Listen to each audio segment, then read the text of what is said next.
ಅಮೃತಧಾರೆ ಧಾರಾವಾಹಿಯಲ್ಲಿ ಗೌತಮ್ ತನ್ನ ತಾಯಿ ಬಗ್ಗೆ ಮೊದಲ ಬಾರಿಗೆ ಭೂಮಿಕಾ ಬಳಿ ಹೇಳಿಕೊಂಡಿದ್ದಾನೆ. ಈ ಮೂಲಕ ತನ್ನ ಮನಸ್ಸನ್ನು ಕೊಂಚ ಹಗುರ ಮಾಡಿಕೊಂಡಿದ್ದಾನೆ. ಭೂಮಿಕಾಳಿಗೆ ಗೌತಮ್ ಮಾತುಗಳು ಕೇಳಿದ ಬಳಿಕ ತನ್ನ ತಾಯಿಯನ್ನು ನೋಡುವ ಆಸೆ ಇನ್ನಷ್ಟು ಹೆಚ್ಚಾಗಿದೆ. ಗೌತಮ್ ತಾಯಿ ಆದಷ್ಟು ಬೇಗ ಸಿಗಲಿ ಎಂದು ಬಯಸುತ್ತಿದ್ದಾಳೆ. ಗೌತಮ್ಗೂ ಕೂಡ ಭೂಮಿಕಾ ಸಮಾಧಾನ ಹೇಳಿದ್ದಾಳೆ. ಭೂಮಿ ಗುಂಡಾಗಿದೆ, ನಿಮ್ಮ ತಾಯಿ ಆದಷ್ಟು ಬೇಗ ನಿಮಗೆ ಸಿಗುತ್ತಾರೆ, ಭರವಸೆಯನ್ನು ಕಳೆದುಕೊಳ್ಳಬೇಡಿ ಎಂದು ಸಮಾಧಾನದ ಮಾತುಗಳನ್ನಾಡಿದ್ದಾರೆ. ಜಯದೇವ್ ರೂಮಿನಲ್ಲಿ ಪಾರ್ಥ ಯಾವುದೋ ಫೈಲ್ನ ಮಾಹಿತಿ ಬೇಕು ಎಂದು ಜಯದೇವ್ ರೂಮ್ಗೆ ಬಂದಿದ್ದಾನೆ. ಮಲ್ಲಿ ಬಳಿ ಒಪ್ಪಿಗೆ ಪಡೆದು ಜಯದೇವ್ ವಾರ್ಡ್ರೋಬನ್ನು ತೆಗೆದಿದ್ದಾನೆ. ತನಗೆ ಬೇಕಾದ ಫೈಲ್ಗಳನ್ನು ಹುಡುಕಿದಾಗ ಅವನಿಗೆ ಆಫೀಸಿಗೆ ಸಂಬಂಧಪಟ್ಟಂತಹ ಬಹಳ ಮುಖ್ಯವಾದ ಫೈಲ್ಗಳು ಸಿಕ್ಕಿದೆ. ಇದನ್ನು ನೋಡಿದ ಪಾರ್ಥನಿಗೆ ಜಯದೇವ್ ಮೇಲೆ ಡಬಲ್ ಗೇಮ್ ಮಾಡ್ತಿದ್ದಾನೆ ಎಂದು ಡೌಟ್ ಬಂದಿದೆ.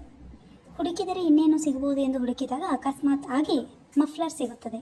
ಇದನ್ನು ಪಾರ್ಥಗೆ ಹಾಗೂ ಅಪೇಕ್ಷಾ ಮದುವೆಗೆ ಸಂದರ್ಭದಲ್ಲಿ ನೋಡಿದ್ದರ ನೆನಪಾಗುತ್ತದೆ. ತನ್ನ ಮೇಲೆ ಅಟ್ಯಾಕ್ ಮಾಡಿದ ಒಬ್ಬ ವ್ಯಕ್ತಿಯ ಮುಖವನ್ನು ಮಫ್ಲರ್ನಿಂದ ಮುಚ್ಚಿಕೊಂಡಿದ್ದ. ಆದರೆ ಆ ವ್ಯಕ್ತಿ ಜಯದೇವ್ ಎಂದು ಅನುಮಾನ ಪಾರ್ಥನಿಗೆ ಕಾಡುತ್ತಿದೆ. ಪಾರ್ಥನ ಮೇಲೆ ಅಟ್ಯಾಕ್ ಮಾಡಿದ ಜಯದೇವ್ ಮುಖ ಮುಚ್ಚಿಕೊಂಡು ಬಂದಿದ್ದ ವ್ಯಕ್ತಿ ಜಯದೇವ್ ಪರ್ಸನಾಲಿಟಿಯನ್ನೇ ಹೊಂದಿದ್ದ. ಅಲ್ಲದೆ ಅವನ ಕಣ್ಣುಗಳು ಕೂಡ ಜಯದೇವ್ ರೀತಿಯೇ ಕಾಣುತ್ತಿತ್ತು ಎಂಬುದು ಪಾರ್ಥ ಸ್ಪಷ್ಟಪಡಿಸಿಕೊಂಡಿದ್ದಾನೆ.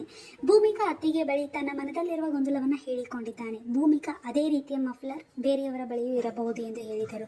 ಪಾರ್ಥನಿಗೆ ಸಮಾಧಾನವಿಲ್ಲ. ಹಾಗಾಗಿ ಭೂಮಿಕಾ, ನೀನು ಯೋಚಿಸಬೇಡ, ನಾನು ಈ ಬಗ್ಗೆ ಗೌತಮ್ ಬಳಿ ಮಾತನಾಡುತ್ತೇನೆ ಎಂದಿದ್ದಾರೆ. ಆನಂದ್ ಆಘಾತಕ್ಕೆ ಜಯದೇವ್ ಕಾರಣ.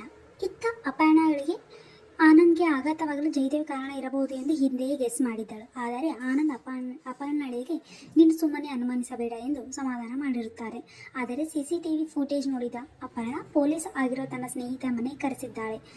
ಸಿಸಿಟಿವಿ ಸಾಕ್ಷ್ಯ ನೀಡಿದೆ. ಇದರ ಬಗ್ಗೆ ಹಿಂದೆ ಯಾರಿದ್ದಾರೆ ಎಂದು ಕೇಳಿದಾಗ ಜಯದೇವ್ ಕೊಲೆ ಪ್ರಯತ್ನ ಮಾಡಿದ್ದಾನೆ ಎಂದು ಸತ್ಯವನ್ನು ಹೇಳಿದ್ದಾರೆ. ಜಯದೇವ್ ಆಟ ಬಯಲಾಗುತ್ತಾ ಈ ಹಿಂದೆ ಕೇಳಿದ ಅಪರ್ಣಾಳಿಗೆ ಈ ಮಾತುಗಳು ನೋವಾಗಿದೆ. ಜಯದೇವ್ ಯಾಕೆ ಹೀಗೆ ಮಾಡಬೇಕು? ನಾನು ಈ ವಿಚಾರದಲ್ಲಿ ಇಲ್ಲಿಗೆ ಬಿಡುವುದಿಲ್ಲ, ಕೇಸ್ ಹಾಕಿ ಅವನಿಗೆ ಶಿಕ್ಷೆ ಕೊಡಿಸುತ್ತೇನೆ ಎಂದು ಹಠ ಮಾಡುತ್ತಿದ್ದಾಳೆ.